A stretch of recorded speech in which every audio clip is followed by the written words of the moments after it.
कामयाबी के सफ़र में धूप बड़ी काम आई, अगर छाँव होती तो कब का सो गए होते। हाय गाइज, मैं हूं SK from Haryana. Komal success point channel में आपका स्वागत है। साथियों, जैसा कि आपको पता है, हम यहां पे डेली एक मोटिवेशनल कहानी लेकर आते हैं आपके लिए। और अगर आपको ये कहानी, आज मैं फिर आपके सामने एक छोटी सी कहानी लेकर आया हूं, और अगर आपको ये कहानी अच्छी लगे तो इस वीडियो को लाइक करिएगा, शेयर करिएगा, और साथियों हो सके तो हमारे चैनल को भी सब्सक्राइब करिएगा। तो मैंने कहा था कि कामयाबी के सफ़र में धूप बड़ी काम आई, अगर छाँव होती तो कब का सो गए होते। इस कहावत को समझते हैं हम छोटी सी कहानी के माध्यम से। एक बार एक बच्चा होता है, वह अपने नाना के घर जाता है गर्मी की छुट्टियों में। नाना के घर जाकर वह अपने नाना से पूछता है कि नाना, जो महान लोग होते हैं, जो साहसी लोग होते हैं, जो ग्रेट लोग होते हैं, वो क्या होते हैं, कैसे होते हैं, वो क्या करते हैं जिससे कि वो ग्रेट लोग बनते हैं, महान लोग बन जाते हैं। तो नाना ने कहा, ठीक है, मैं तुम्हें बताता हूँ, चलो मेरे साथ बाज़ार चलते हैं। तो दोनों, नाना और बच्चे, वो बच्चा और उसका नाना, दोनों बाज़ार जाते हैं और बाज़ार से 2 पौधे खरीद कर वो लेकर आते हैं। 2 पौधों को लाकर उसके नाना जी एक पौधे को तो गमले में बो देते हैं, उस गमले को रख देते हैं घर के अंदर, और एक पौधे को वो घर के आंगन में यानी कि बाहर बो देते हैं।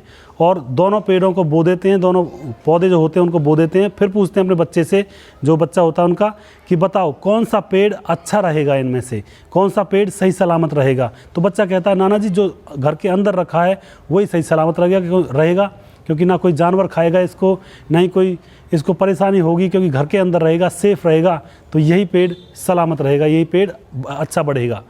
तभी नाना जी कहते हैं, ठीक है। तो छुट्टियां ख़त्म होती हैं, बच्चा अपने गांव जाता है। फिर 1 साल के बाद फिर छुट्टियां पड़ती हैं, और फिर वह बच्चा फिर दोबारा से नाना के घर आता है और पूछता है, नाना जी, महान लोग कौन होते हैं, कैसे महान लोग बनते हैं? मैंने आपसे प्रश्न किया था पिछले साल, आज उसका जवाब दीजिए आप।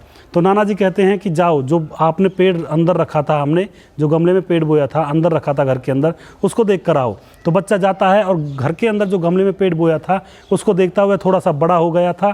तो बच्चा देखकर खुश हो जाता है और नाना जी के पास जाता है कि नाना जी, मैंने कहा था ना, पेड़ को अगर हम घर के अंदर बोएंगे तो उसे ना हवा लगेगी, ना धूप लगेगी, ना ताप लगेगी, ना ही उसे कोई नुकसान होगा, ना ही उसे कोई जानवर नुकसान पहुंचाएगा, तो हो गया है पेड़ बड़ा।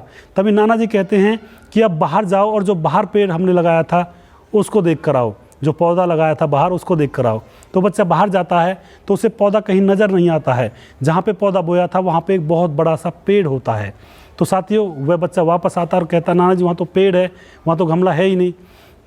नाना जी कहते हैं कि जो बाहर पौधा रखा था, जो अंदर हमने पौधा रखा था, उसको ना तो धूप लगी, ना ताप लगी, ना ही उसने कोई परेशानियों का सामना किया।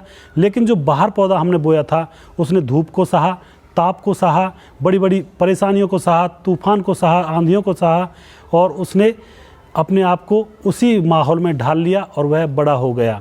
और अंदर वाला जो पौधा था, उसने किसी भी परेशानी को नहीं सहा, इसलिए वह छोटा ही रहा। तो साथियों, इस कहानी से क्या शिक्षा मिलती है? इस कहानी से हमें यही शिक्षा मिलती है कि जिसकी ज़िंदगी में कोई परेशानी नहीं आती है, वो बड़ा नहीं बन पाता है। तो साथियों, ज़िंदगी में अगर आपकी ज़िंदगी में परेशानियां आती हैं तो आप यकीन मानिए, आप उन परेशानियों को सॉल्व करोगे, उन समस्याओं को समाधान करोगे, और जैसे ही आप समाधान करोगे तो आपको आगे चलने का रास्ता मिल जाएगा।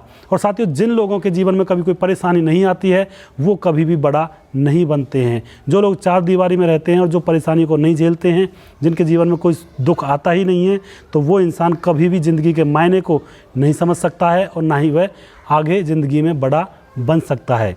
बड़ा और महान इंसान वही बनता है जो ज़िंदगी की धूप छाँव, सर्दी गर्मी, आंधी तूफान को झेलता है, और इन चीज़ों को झेलते हुए वह अपने जीवन को आगे बढ़ाता है। यानी कि सारी परेशानियों को, ज़िंदगी की सारी परेशानियों को झेलता हुआ अपने जीवन को आगे बढ़ाता है, वही इंसान आगे चलकर महान बनता है।